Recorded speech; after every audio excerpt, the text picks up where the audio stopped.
நான் வந்து இப்போ சைட்ஸ் ஜாயின் பண்ண போகிறோம்ப்பா. பாருங்கள், இந்த சைடு இப்படி மடக்கி வச்சு பார்த்திங்கன்னா நம்ம போட்டிருக்கிறதுல இப்போ எப்படி நம்ம ஜாயின் பண்ணோமோ அதே போல் தான். ஸோ இந்த ரெட்டுக்கு பக்கத்தில் இந்த ஒயிட் வரும், இந்த ரெட்டு வரும், ஒயிட், ரெட், ஒயிட், இப்படி தான் நம்ம ஃபினிஷ் பண்ண போகிறோம். ஓகேங்களா? ஸோ நான் வந்து இதை ஃபஸ்ட்டு இந்த சைட்ஸ்லேருந்து ஜாயின் பண்ணிட்டு வரேன். ஏன்னா அப்போ தான் வந்து நம்ம திருப்பி வந்து இந்த எண்டை வந்து நம்ம சேர்த்து பண்ண முடியும். அதே போல் தான் நான் எடுத்துட்டு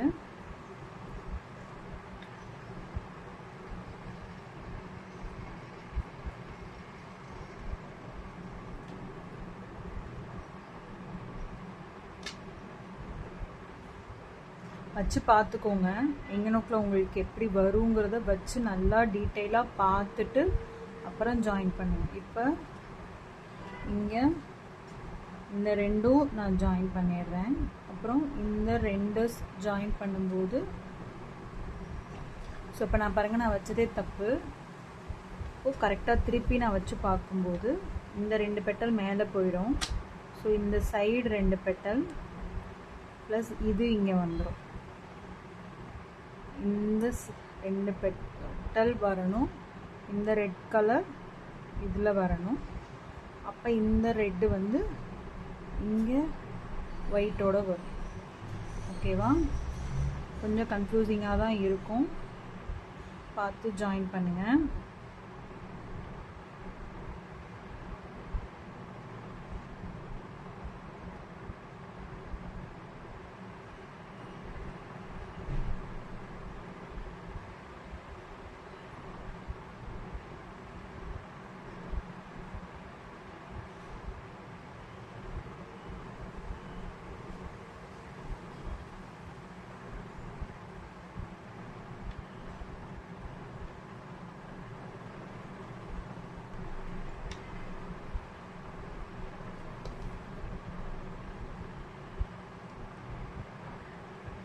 அதே தான்ப்பா இந்த ரெண்டும் இங்கே. ஸோ இந்த ஒயிட்டும் இந்த ரெட்டும் ஜாயின் ஆகிற இடத்துல இங்கே இது வந்துடும். ஜாயின் பண்ணுற பாருங்க. அதனால தான் நம்ம செயின் ஸ்டிச்சில் ஜாயின் பண்ணுறோம். தப்பாகி நமக்கு ஷேப் கரெக்டாக வரலைன்னா நம்ம வந்து பிரிச்சுட்டு திருப்பி போட்டுக்கலாம். நார்மல் ரன்னிங் ஸ்டிச்சில் நூல் வச்சு நம்ம தைக்கலை.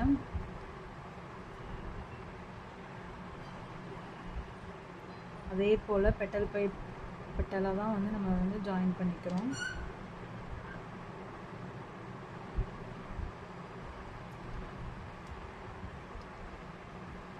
இப்போ இதோட இந்த ரெட்டு இந்த ஒயிட்டும் சேர்த்து நான் ஜாயின் பண்ணிக்கிறேன்.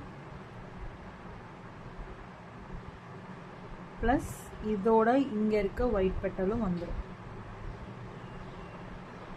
ஓகேவா? சாரி,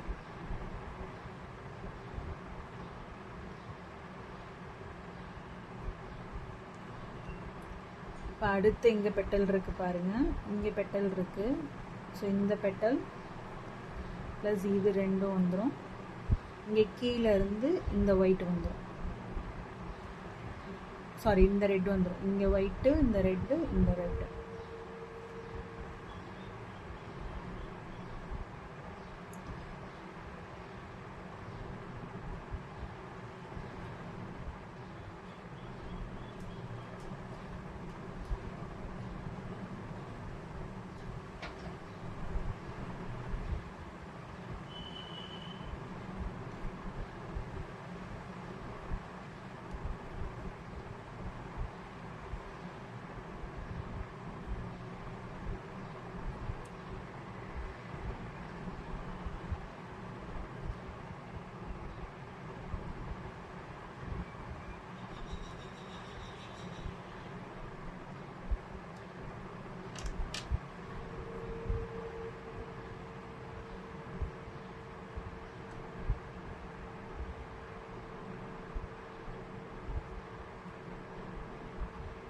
இது நீங்கள் ப்ராக்டிஸ் பண்ணி கால்குலேட் பண்ணி போட்டு பழகுனீங்கன்னா மட்டும்தான்ப்பா வரும்.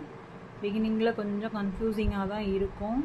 ஸோ இந்த ஃப்ளார்ஸை நம்ம அரேஞ்ச் பண்ணி நீங்கள் ஒரு கால்குலேஷன் ஃபஸ்ட்டு எடுத்துட்டு அப்புறம் போட்டிங்கன்னா உங்களுக்கு அது ஈஸியாக இருக்கும்.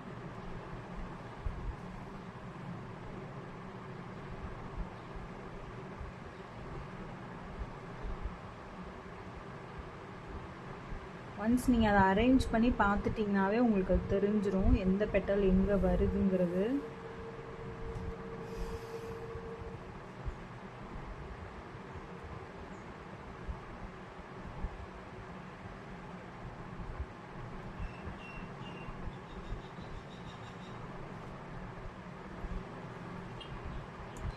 பாருங்கப்பா, மறுபடியும் இங்கே வந்துருச்சு.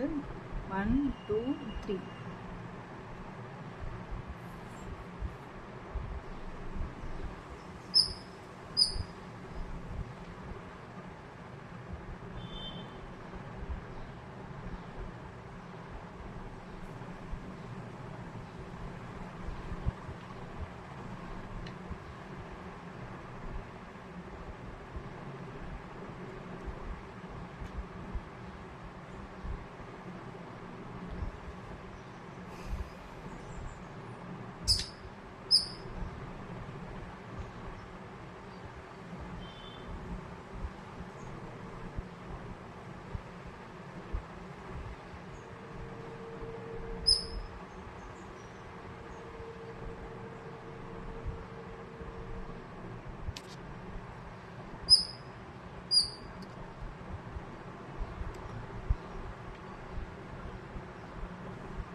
எனக்கு இது ரொம்ப கஷ்டமாக இருக்குது, நான் செயின் ஸ்டிச்சில் போடல, நான் வந்து ஊசி நூல் வச்சே ஜாயின் பண்ணிக்க போகிறேன் அப்படின்னாலும் உங்கள் விருப்பம் தான்ப்பா. நீங்கள் அழகாக ஊசி நூல் வச்சு இந்த மாதிரி ஒரு பெட்டல் இன்னொரு பெட்டல் ஜாயின் பண்ணியும் நீங்கள் வந்து தைச்சிடலாம். ஃபஸ்ட்டு பெட்டல்ஸை நல்லா அரேஞ்ச் பண்ணிக்கிட்டு எந்த பெட்டல் எங்கே வருதுங்கிறத பார்த்து ஒரு பெட்டலுக்கும் இன்னொரு பெட்டலுக்கும் நம்ம ஜாயின் பண்ணுறது மட்டும்தான்ப்பா இதில் கொஞ்சம் ட்ரிக்கியான வேலை.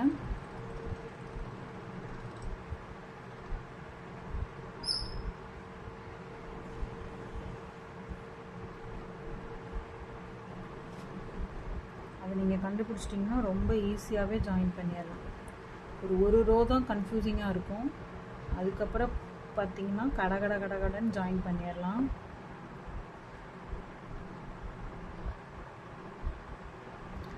அதே மாதிரி லாஸ்ட்டாக ஜாயின் பண்ணல ரைட் சைடு ராங் சைடு திருப்பிடாமையும் பார்த்து ஜாயின் பண்ணணும்.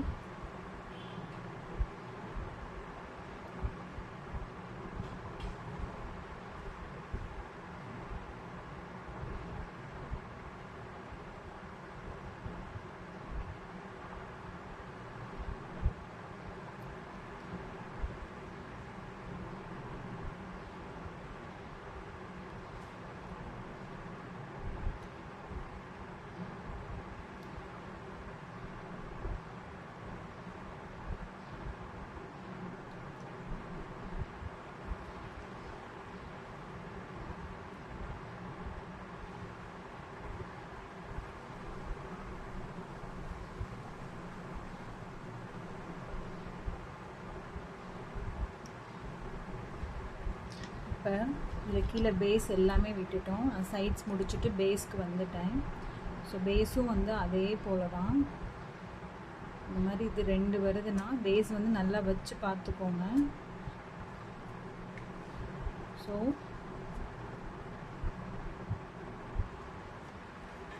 பாருங்கப்பா, பேஸ் வந்து இப்படி க்ளோஸ் பண்ணி வச்சு பார்த்துட்டு எந்த பெட்டல் எங்கே ஜாயின் ஆகுதுங்கிறத பார்த்துட்டு ஜாயின் பண்ண போகிறோம். ஓகேங்களா?